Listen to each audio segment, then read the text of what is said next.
My name is Rick Renner, and this is September 22nd. And our gem today is called Given by Inspiration of God. And I'm going to talk to you today about the Bible.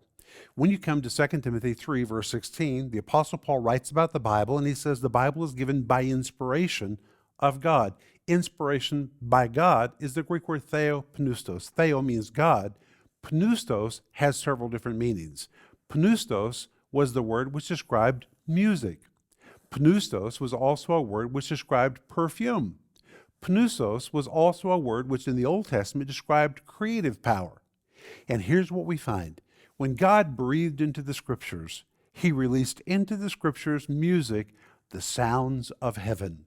When God breathed into the Scriptures pneuma, pneustos, He released the fragrance of heaven.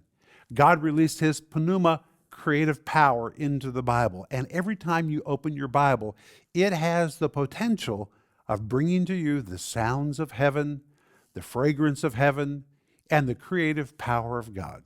So if you don't like the environment in your home or in your life, open your Bible and let it release the sounds of heaven, the smell of heaven, and the creative power of God to change your situation. That's what I want you to think about today.